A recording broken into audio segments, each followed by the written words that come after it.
No one expected the briefing room to go silent the way it did. Admirals didn't pause mid-sentence. They commanded rooms the way storms commanded oceans. But Admiral Harlan Cross froze when the classified roster flickered on the screen behind him, a single call sign glowing faintly in white letters: Reaper 1.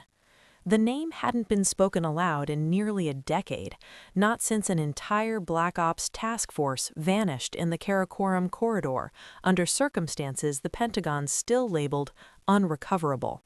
Most officers in the room shifted uncomfortably, pretending they didn't recognize it, pretending it was just another ghost buried in redacted files. But Lieutenant Commander Elena Ward didn't move.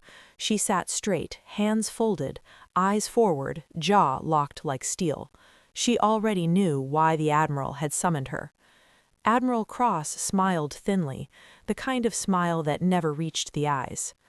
"Lieutenant Commander Ward," he said, his voice carrying just enough venom to sting. "Impressive service record. Intelligence liaison, drone warfare specialist, joint command advisor, yet strangely absent from several key operations." He gestured toward the screen. "Care to explain why your biometric signature matches an operator officially listed as KIA?" A ripple of murmurs moved through the room. This wasn't a question, it was an accusation, sharpened and ready. Cross had been digging for months, pulling threads no one else dared touch, and now he thought he had finally cornered his prize. Elena felt the weight of every eye on her, but she didn't flinch. Reaper 1 wasn't just a call sign, it was a myth, a contingency weapon, a last resort, activated only when entire battle groups failed. Reaper 1 didn't exist on paper, because Reaper 1 wasn't supposed to survive missions, and yet she had. Barely. Scarred, buried, erased, and reborn under a different name, sworn into silence by men who now sat in graves or quiet retirements. Admiral Cross didn't understand that some secrets weren't buried for protection, but for containment. Cross continued, enjoying the moment. "The brass deserves to know if we have a ghost in our ranks, or worse, a rogue asset operating without oversight." He leaned forward. "So tell us, Commander, are you Reaper 1? The air felt thin, electric. Cameras recorded everything. This was public execution by protocol. But before Elena could speak, the door at the back of the room opened. No announcement, no salute, just the sound of boots hitting polished floor with calm inevitability. A civilian walked in, tall, gray-haired, wearing no rank, no insignia, only a black folder tucked under his arm. Every officer instinctively stood. Admiral Cross did not. That was his second mistake. The man placed the folder on the table, opened it, and slid a single document toward the Admiral. "Director Hale," he said quietly, "National Command Authority." Cross's smile faltered. He glanced down, then paled as he read.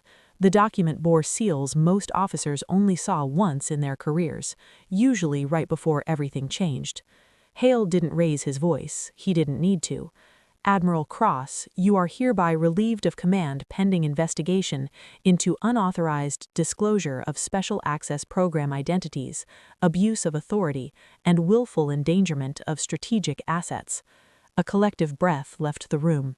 Cross shot to his feet. "This is outrageous! That woman is hiding something." Hale cut him off with a single glance.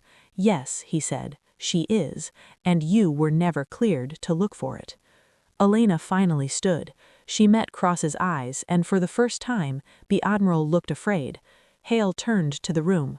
"For the record, Reaper 1 is not a person, it is a fail-safe doctrine, and Lieutenant Commander Ward was one of several custodians. Her survival is classified as a statistical anomaly." He paused, then added softly, "one that saved 3,000 lives during Operation Black Meridian." Silence returned, heavier than before.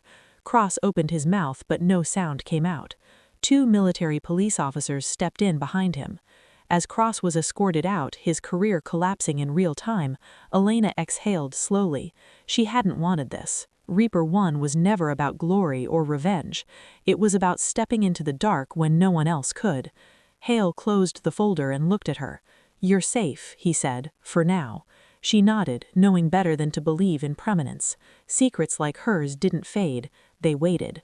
Later that night, alone in her quarters, Elena removed a small, worn patch from a locked drawer, a simple skull insignia, faded and cracked, the mark of a unit that officially never existed.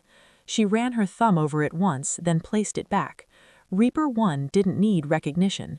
It had already done its job. And somewhere far above, in classified networks no Admiral could ever touch again, her call sign quietly returned to dormant status, waiting, as it always had, for the day the world broke badly enough to need her again. For more thrilling, emotional, and unforgettable stories, don't forget to subscribe, hit like, and share with friends.